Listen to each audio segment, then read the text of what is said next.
तो दोस्तों, आज की कहानी 11 नंबर और 10 नंबर की। जो थे तो बेस्ट फ्रेंड, लेकिन एक दिन उन दोनों की इतनी लड़ाई हुई कि सारी संख्या को ही लड़ा दिया। तो जानते हैं आगे की कहानी में उस दिन ऐसा क्या हुआ। एक दिन नंबर 11 और नंबर 10 की लड़ाई हो गई और नंबर 11 ने नंबर 10 को जोरदार थप्पड़ मार दिया। मैं तुझसे बड़ा हूँ, मैं तुझे मार सकता हूँ। यह सुनकर सब नंबर आपस में लड़ पड़े। 10 ने 9 को, 9 ने 8 को, 8 ने 7 को, 7 ने 6 को, और ये सब देखकर बेचारा ज़ीरो चुपचाप कोने पर बैठ गया, क्योंकि अब उसे नंबर 1 थप्पड़ मारने वाला था। लेकिन नंबर 1 जीरो के पास गया और उससे बोला, मैं तुम्हें नहीं मारूंगा।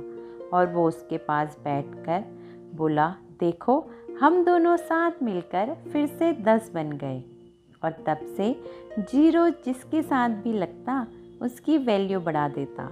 फिर उसको अपनी कीमत का एहसास हुआ। तो दोस्तों, कभी आपको भी तो ऐसा नहीं लगता कि आपकी कोई वैल्यू नहीं इस दुनिया में?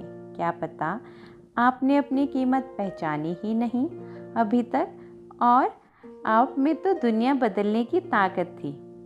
और हाँ, इससे एक किस्सा और याद आया कि एक बार एक प्राइवेट कंपनी ने एक एम्प्लॉय को एचआर एग्जीक्यूटिव की पोस्ट में से हटाकर सेल्स एग्जीक्यूटिव बना दिया, जिसका उसे थोड़ा सा भी अंदाज़ा नहीं था। लेकिन उसने भी ठान लिया कि वो कुछ करके ही दिखाएगा। और कुछ समय के बाद उसने उस कंपनी की सेल्स इतनी बढ़ा दी कि पिछले 10 सालों का रिकॉर्ड तोड़ दिया। कंपनी के ओनर ने उसे बेस्ट एम्प्लॉय का अवार्ड दिया और मैनेजर की प्रमोशन भी दी। तो दोस्तों, नामुमकिन कुछ भी नहीं है, बस एक बार फैसला करने की देर है, फिर आप भी दुनिया बदलने की ताकत रखते हैं।